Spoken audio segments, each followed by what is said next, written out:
अस्सलाम वालेकुम। हमने अपने फर्स्ट लेक्चर में बात की थी कि प्लांट्स जो हैं वो अंडर स्ट्रेस हैं, लेकिन हम अपने आसपास देख रहे हैं कि प्लांट्स सरवाइव कर रहे हैं।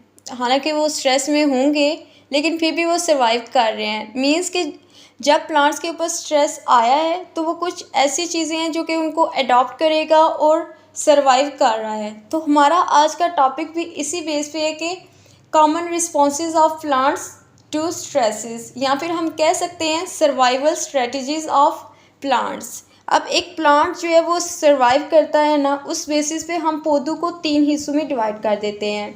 पहले जो होते हैं ना, number 1 stress escapers, number 2 stress avoiders, number 3 stress tolerators. जो आते हैं ना नंबर 1 पे स्ट्रेस एस्केपर्स, ये एस्केपर्स से पता चल रहा है कि ये जो है ना स्ट्रेस को एस्केप कर देते हैं। इससे पहले कि स्ट्रेस इन तक आए, ये जल्दी से अपना लाइफ साइकिल कंप्लीट करते हैं और ख़त्म हो जाते हैं। यानी कि वो वाले पौधे जो कि किसी भी स्ट्रेस के आने से पहले खुद को ख़त्म कर लें, उसको हम स्ट्रेस एस्केपर कहते हैं। Those plants who complete their life cycle quickly before the onset of stress are called stress escapers. इनके मैकेनिज़्म एक ही होता है, ये लोग जल्दी से जर्मिनेशन करते हैं, अपने फ्लावरिंग फेजेस कंप्लीट करते हैं। फ्लावरिंग फेजेस में क्या आया, एक सीड है, उससे पौधा हुआ है, पौधे से आगे फ्लावर आएंगे, फ्लावर से दोबारा सीड होंगे। तो ये सारा जितना भी प्रोसीजर है इनका, ये जल्दी से कंप्लीट करते हैं, इससे पहले कि इन तक कोई स्ट्रेस आए। यानी ये लोग स्ट्रेस लेते ही नहीं हैं। इसकी एग्जांपल्स में हम लोग देखते हैं एफीमेरल्स। एफीमेरल्स जो है ना, इसकी बिगेस्ट और कॉमन सिंपलेस्ट एग्जांपल में आते हैं एफीमेरल्स। एफीमेरल्स वो वाले पौधे होते हैं जो शॉर्ट लिव्ड होते हैं, और ये कहाँ पाए जाते हैं, डेजर्ट्स के अंदर। यानी ये जो है पौधे हैं, ये मॉइस्चर में रहना पसंद करते हैं। मॉइस्चर जहाँ पे इनको मिलता है, ये लोग जल्दी से ग्रो करते हैं, अपना लाइफ साइकिल कंप्लीट करते हैं, जर्मिनेशन फ्लावरिंग फेजेस को कंप्लीट करते हैं और दोबारा से सॉइल के अंदर डॉर्मेंट हो जाते हैं। डॉर्मेंट कहते हैं कि इनएक्टिव सीड्स। इनएक्टिव मतलब वो फर्टिलाइजेशन नहीं करेंगे तब तक जब तक कि उनकी जो कंडीशंस है, इन्वायरमेंटल कंडीशंस है, वो फेवरेबल ना हो जाएं। इसके तौर के लिए जो है ना, हमारे पास कुछ एग्जांपल्स आते हैं, जैसे yellow trout lily, Virginia bluebells, blood root, mayapples. ये एफीमेरल्स की एग्जांपल्स हैं जो कि स्ट्रेस एस्केपर्स हैं। दूसरा हमारे पास जो आते हैं ना, वो हैं स्ट्रेस अवॉइडर्स, जिनको कि हम इंड्योरेंस भी कहते हैं। इंड्योरेंस वो कहते हैं कि keep going and not give up. मतलब ये कि ये लोग स्ट्रेस तो ले रहे हैं लेकिन खुद को कोई नुकसान नहीं होने दे रहे।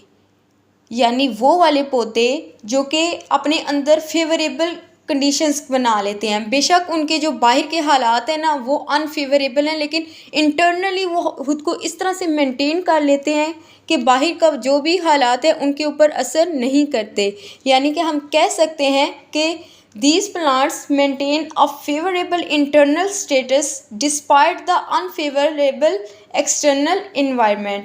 इनका मैकेनिज़्म क्या होता है कि ये जो है ना अवॉइड करते हैं जो ड्राफ्ट वगैरह। ड्राफ्ट कहते हैं यानी कि वाटर जो है ना, वाटर ड्राफ्ट होता है, ड्राइनेस आ गई है, इसके लिए ये लोग क्या करेंगे, अपनी जो रूट्स हैं उनको बहुत बढ़ा लेंगे, वहाँ तक ले जाएंगे जहाँ तक इनको आसानी से पानी मिल सके। तो एक तरीका तो ये अपना लेते हैं। दूसरा जो पौधों को नुकसान होता है वो होता है सॉल्ट का, यानी कि नमकियात ज़मीन में बहुत ज़्यादा हैं, तो ये क्या करते हैं उसके लिए कि नमकियात को जड़ों तक ही रखते हैं, अपनी रूट्स तक ही रखते हैं, वहीं पर फिल्टर करते हैं, वहीं से इनको एक्सक्लूड कर देते हैं। प्लांट की बॉडी तक ये सॉल्ट को पहुँचने नहीं देते। और जाहिर सी बात है, कोई अगर नमकियात वगैरह बॉडी तक नहीं पहुँचे तो कोई नुकसान भी नहीं पहुँच पाएगा। यानी कि प्लांट्स अंडर स्ट्रेस तो हैं लेकिन खुद को डैमेज नहीं होने दे रहे। उन्होंने अपनी कुछ एडाप्टेशंस, कुछ चीज़ें ऐसी अडॉप्ट की हुई हैं, खुद को ऐसे मेंटेन किया हुआ है इंटरनली कि वो स्ट्रेस तो ले रहे हैं लेकिन खुद को नुकसान नहीं पहुँचने दे रहे। अगर उनको पानी की कमी हो रही है तो उन्होंने क्या किया है कि जो उनकी रूट्स हैं उनको इतना लंबा कर लिया है, वहाँ तक ले गए हैं जहाँ तक उनको पानी आसानी से मिल जाए। अगर बात करें कि उनको नमकियात का मसला है, मतलब उनकी जो ज़मीन है उसमें बहुत ज़्यादा सॉल्ट है, तो ये क्या करेंगे कि अपनी जड़ों के अंदर, अपनी रूट्स के अंदर ही कुछ इस तरह का मैकेनिज़्म करेंगे, कुछ इस तरह की मेंटेनेंस प्रिपेयर करेंगे कि वहीं से सॉल्ट को फ़िल्टर कर देंगे ताकि वो जो है ना पौधे के अंदर सॉल्ट ना आ सके। अब सॉल्ट जब अंदर आएगा नहीं तो कोई भी डैमेज भी नहीं होगा।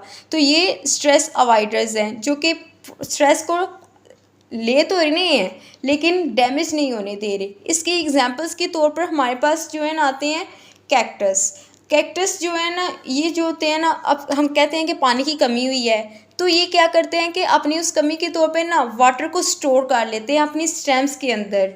और हमें पता है कि जो पानी है ना वो ट्रांसपायरेशन होती है। ट्रांसपायरेशन कहाँ से होती है? लीव्स की होती है। लीव्स जो है ना ट्रांसपायरेशन करते हैं और इस तरह क्या होता है कि पानी बहुत ज़्यादा ज़ाया हो जाता है। नंबर वन तो ये कि कैक्टस जो है ना पानी अपने स्टेम के अंदर स्टोर कर लेते हैं, और दूसरा ये कि इनके जो पत्ते होते हैं ना ये उनका एरिया छोटा कर देते हैं, यानी कि इनके पत्ते स्पाइंस होते हैं, नीडल लाइक होते हैं, यानी कि जितना कम पत्ते का एरिया उतना ही कम जो है पानी लॉस होगा और उतना ही कम इनको वाटर भी लॉस होगा। सेकंड जो इनकी एग्जांपल आती है वो है एलोवेरा। एलोवेरा हमें पता है कि ये जो है ना थिक फ्लैशी लीव्स होते हैं, तो ये भी क्या करते हैं अपने लीव्स के अंदर वाटर स्टोर कर लेते हैं, यानी इनको वाटर की प्रॉब्लम नहीं होती। नंबर थर्ड पे आते हैं अकेशिया। अकेशिया भी जो है ना इनके भी पत्ते छोटे छोटे होते हैं, यानी कि एरिया कम है। एरिया कम है मतलब जो ट्रांसपायरेशन के लिए है वो भी उसके लिए एरिया कम है, तो ड्राइनेस नहीं होगी। नेक्स्ट हमारे पास आते हैं एट्रीप्लेक्स। एट्रीप्लेक्स एसपीपी जिनको कि सॉल्ट बुश भी कहते हैं, ये क्या करते हैं कि सॉल्ट को जो है स्टोर कर लेते हैं अपने वैक्यूल्स के अंदर या फिर इनको ना एक्सक्रीट कर देते हैं थ्रू सॉल्ट ग्लैंड्स में। तो ये थी हमारे पास एग्जांपल्स स्ट्रेस अवॉइडर्स की। नंबर थर्ड पे हमारे पास आते हैं स्ट्रेस टॉलरेटर्स। जो स्ट्रेस टॉलरेटर्स होते हैं ना यही सबसे बेस्ट पौधे होते हैं जो कि ना ही तो स्ट्रेस को अवॉइड कर रहे हैं और ना ही इस्केप कर रहे हैं, ये उस चीज़ का सामना कर रहे हैं। किस तरह से कि ये जो पौधे हैं ना ये वो हैं जो कि सरवाइव भी कर रहे हैं, फंक्शंस भी परफॉर्म कर रहे हैं, लेकिन इनको सीवियर इंटरनल स्ट्रेन भी है। स्ट्रेन क्या है कि इनकी जो वो सॉल्ट वाली लेवल है ना वो भी हाई है और जो वाटर कंटेंट है इनका वो भी लो है। तो ये इनका जो है डैमेजेस तो हो रहे हैं लेकिन ये लोग सरवाइव कर रहे हैं।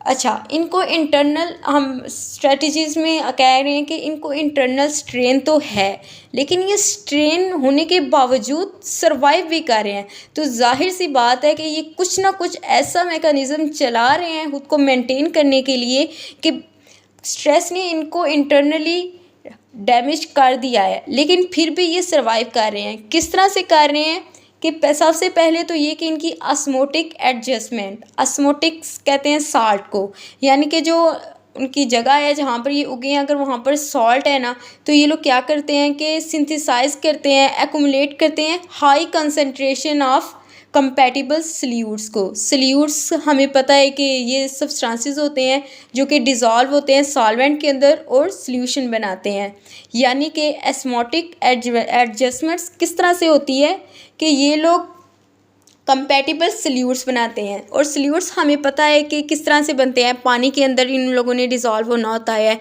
तो ये प्रोटीन के इर्द गिर्द एक कवर बना लेते हैं। ये जो सल्यूट्स हैं ना ये प्रोटीन के इर्द गिर्द कवर बना लेते हैं। इस तरह से क्या होता है कि कोई भी अगर सॉल्ट वगैरह कुछ बाहर से हार्मफुल कोई एलिमेंट आया है तो वो आके एक्शन किसके साथ करेगा, इन सल्यूट्स के साथ करेगा, प्रोटीन्स या फिर इन चीज़ों को नुकसान नहीं पहुंचाएगा। दूसरे आते हैं हमारे पास एंटीऑक्सीडेंट डिफेंस। एंटीऑक्सीडेंट डिफेंस कह लें या फिर प्लांट की इंटरनल शील्ड कह लें, एक ही बात है। एंटीऑक्सीडेंट होते हैं वो वाले केमिकल्स जो कि ब्रेक डाउन करते हैं आरओएस की। आरओएस कहते हैं रिएक्टिव ऑक्सीजन स्पीशीज़ को। इसमें ऑक्सीजन का इसलिए आ रहा है क्योंकि इसके अंदर जो है ना फार्मूला है जो इसका H2O+O2 इसके अंदर जो है ना पाई जा रही है ऑक्सीजन, इसलिए हम इसको कहते हैं रिएक्टिव ऑक्सीजन स्पीशी। अच्छा, ये जो आरओएस है ना ये स्पेसिफिक केमिकल्स हैं जो कि प्रोड्यूस होते हैं प्लांट्स के अंदर जब प्लांट्स अंडर स्ट्रेस होता है। और इन केमिकल्स का काम क्या होता है, ये रिएक्ट करते हैं प्लांट की जो है प्रोटीन और लिपिड्स के साथ, और वजह इनकी क्या होती है, इन्होंने करना क्या होता है, प्लांट को किल करना होता है। ये प्लांट की जो है प्रोटीन और उसकी लिपिड्स को नुकसान पहुंचाते हैं, रिएक्ट करते हैं उनके साथ, और इनका रिज़ल्ट क्या होता है कि उसकी रिज़ल्ट में प्लांट्स की डेथ हो जाती है। इसकी एग्जांपल में हमारे पास आते हैं H2O2 हाइड्रोजन परऑक्साइड। लेकिन पौधे ने इसका भी हल निकाला हुआ है। ज़ाहिर है वो सर्वाइव कर रहा है, तो इनसे निपटने का भी उसने हल निकाला हुआ है। उसने एक डिफेंस रखा हुआ है जिसको अभी हमने कहा कि ये एंटीऑक्सीडेंट्स प्रोड्यूस करता है। Antioxidant chemicals which cause breakdown of ROS means कि ये ऐसे एंजाइम्स प्रोड्यूस करता है जैसे कि सुपर ऑक्साइड डिस्मूटेज, जो कि वो वाले कंपाउंड्स होते हैं जो न्यूट्रलाइज करते हैं रिएक्टिव ऑक्सीजन स्पीशीज़ को, और उसको प्रिवेंट कर लेते हैं पौधे को फ्रॉम मेजर प्लास्टिक स्ट्रेन। अच्छा, स्ट्रेस टॉलरेटर का ये उसको नुकसान होता है कि ये स्ट्रेस तो बियर कर रहा है, इसको डैमेजेस भी हो रहे हैं, लेकिन इसको बदले में ये चीज़ देनी पड़ती है कि अगर ये स्ट्रेस के अगेंस्ट फाइट कर रहा है ना, तो इसको इसका खमियाजा भी भुगतना पड़ता है। खमियाजा किस सूरत में भुगतना पड़ता है कि इसकी हाइट छोटी रह जाती है। मतलब वो वाले पौधे जो कि स्ट्रेस टॉलरेट कर रहे हैं उनकी इतनी ग्रोथ नहीं हो पाती। अगर वो डिफेंड कर रहे हैं खुद को तो उनको ग्रो करने का इतना टाइम नहीं मिलता, यानी कि जितनी भी उनकी एनर्जी होती है ना वो खुद को डिफेंड करने में वेस्ट हो जाती है, और ये उस तरह से ग्रो नहीं कर पाते हैं अभी। और इनकी जो एग्जांपल्स हैं ना वो भी इसी तरह से, इनकी एग्जांपल से ही आप लोग अंदाज़ा लगा लें। इनकी एग्जांपल्स हैं वीट, बार्ले, सोरगम। और आपने ये गंदम वगैरह देखे होंगे कि इनकी हाइट ज़्यादा बड़ी नहीं होती। इसीलिए नहीं बड़ी होती क्योंकि ये सारी एनर्जी अपनी होती है डिफेंड में लगा देते हैं, आप खुद को डिफेंड करने में, और ग्रोथ नहीं कर पाते। वीट का क्या होता है कि ये जो है ना स्ट्रेस को टॉलरेट करता है, बायोकेमिकली भी करता है और फिजियोलॉजिक भी करता है, और उसी स्ट्रेस के अंदर ही सर्वाइव करता है। अगर बार्ले की बात करें तो ये जो है ना शॉर्ट स्ट्रेस टॉलरेट करता है। कैसे टॉलरेट करता है? ये आयंस को जो है ना आइसोलेट करता है, प्रोटीन्स को जो है स्टेबलाइज करता है। इस तरह से ये भी स्ट्रेस के अंदर रहते हुए सर्वाइव कर रहा होता है। दूसरा हमारे पास आता है सोरगम। सोरगम भी जो है ना स्ट्रेस को टॉलरेट कर रहे होते हैं। इंतहाई जो है ना गर्मी में और ड्राइनेस में जो है ना इन्होंने अपनी इंटरनल स्टेबिलिटी इस तरह से की होती है कि ये स्ट्रेस को टॉलरेट कर रहे होते हैं। और अगर देखा जाए स्ट्रेस एस्केपर्स, स्ट्रेस अवॉइडर्स और स्ट्रेस टॉलरेटर्स में से तो सबसे जो बेस्ट प्लांट्स हैं ना वो स्ट्रेस टॉलरेटर्स ही हैं, जो कि ना ही तो एस्केप कर रहे हैं ना ही स्ट्रेस को अवॉइड कर रहे हैं, बल्कि उस चीज़ का फ़ायदा इनको इस तरह से है कि ये मर नहीं रहे हैं, अभी सर्वाइव कर रहे हैं, उस चीज़ को फेस कर रहे हैं। डैमेजेस भी इनको हो रहे हैं, लेकिन ये कुछ इस तरह के अपना इनका इस तरह का मैकेनिज़्म है कि ये उस चीज़ में रहते हुए, उस स्ट्रेस के अंदर रहते हुए सर्वाइव कर रहे हैं।